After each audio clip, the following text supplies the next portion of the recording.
students, obviously, as I have also seen, and we all have seen, it's same like you. When I came to Hannover University, it was only just two Indians.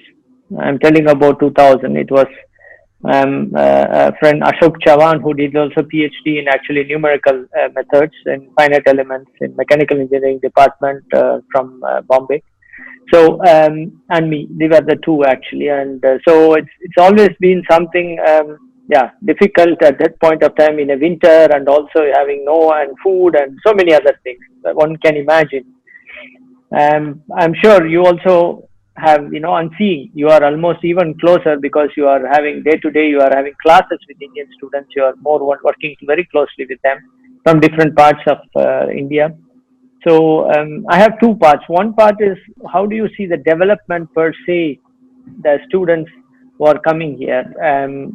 What kind of expectations the students are having when they are coming, in general and into Germany, and is that always something that they have, let's say, the expectation that fits with what it is, or they have some expectations which is basically from the word of the mouth from someone in India who say you go to Germany and this would be like this and you can do this and that, and then when they come, probably that's completely different, and we take time for them to really adjust to it. And of course, more and more students, we also see the numbers from the DAAD and Hochschule Rectoren Conference. The number of Indian students has been very constantly increasing in the last years. Of course, now with the pandemic, it's not only about Indian students, generally the online and many other things. So I don't think we need to take into account this part, but as such. So how do you see that development, and how positive it is, and how far do you see that this is going to have a lot of impact to the nation building back in India, and how this cooperation could go a long way from the students' perspective? Thank you very much for the question. It's actually a very interesting and important one as well, meaning the development of the Indian students who are coming here. I'm actually very positive about it, and what I have seen makes me feel very positive about it. Of course, when a student first of all comes here, it doesn't matter whether they are coming from India, whether they are coming from elsewhere, even German students who go out of Germany to other countries. We often think that we understand many things very well about that other culture and we'll be able to adjust, and there will be many things which will be great.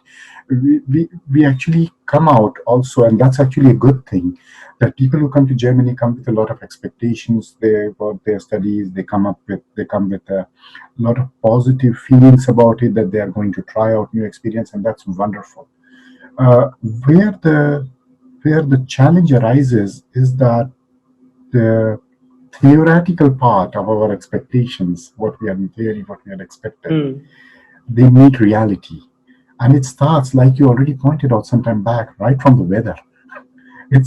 We are in India, people are very much used to going out at all points of time. Meaning, of course, I remember, at least it's somewhat different, but during my childhood and even when I was younger, meaning when I was in the university, when it used to rain, we used to stop somewhere and wait for the rain to stop, and then we would go ahead. So it was quite okay that you are meeting somebody and you are late, and that person is late because it is raining. It has been raining and we'll meet after the rain. So we were more event set. In Germany, the weather is completely different. And in Germany, there is a saying, interestingly, there is no false weather. It's very much a part of the German culture as well.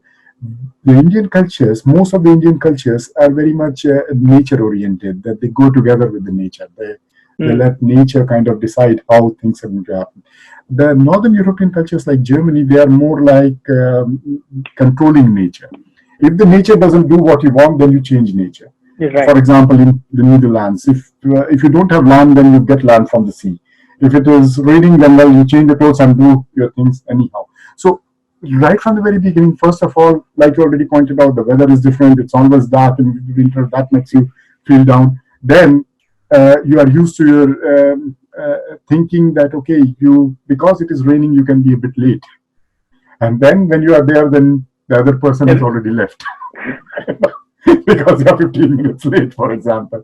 And these are things which kind of affect people. Then furthermore, there is also a lot of publicity within India itself. India has been traditionally, from a very long time, India has been a country which has been sending high profile and highly educated migrants abroad.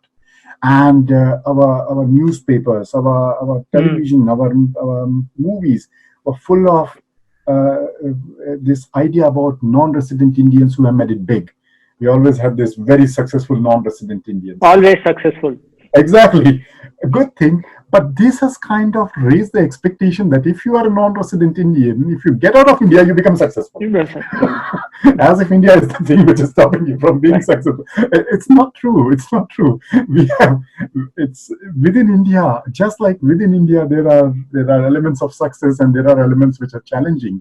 There are other elements outside the country, and furthermore, you are deprived of your own base, which your own culture, your own team which you belong to, that is no longer there. So you're also cut off in many ways from your support system.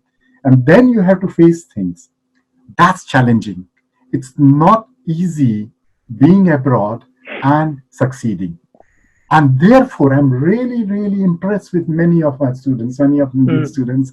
They have, in the beginning, there are always a few students who shatter. And that's normal. That's normal to shatter. What is interesting about the students nowadays is that they realize shattering is part of the process. You shatter, you try to get up again, you readjust, and you try again. You change your thinking. And this is something which I've seen Indian students today a lot. They are really good. They do not mind. In the beginning, when I was here, Indian students, including I was also having this feeling, how can I work in particular jobs? Meaning these are jobs which nobody who's educated in India will work for. Okay. Like, for example, working as a waiter. You do not go and work as a waiter when you are in India in the university. You come from a middle class family. That is kind of bringing the family down.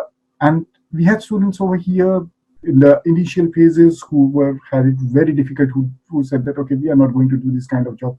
I remember the Indian community president, Mr. Chopra from Bremen. He was also interacted with the Indian students and told them that I do understand that students have a lot of problems, and I will also offer that jobs, part-time jobs available. And many students, although they were very appreciative of the offer, found it very difficult to take up these jobs because that was under the status. That has changed. That has changed. Indian students do not mind doing work because it's work. And it is going to bring us further. They strategize, they think, not just in the future, not just in the present, but they are very long-term oriented today. And that's the wonderful thing which I found about the Indian students. Great. I think it sounds, I'm very glad to hear that development because certainly, in an Indian context or many other developing country context, you don't work while you are studying.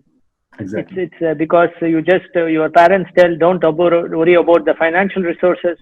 You just study, focus on study. You do well. We will take care.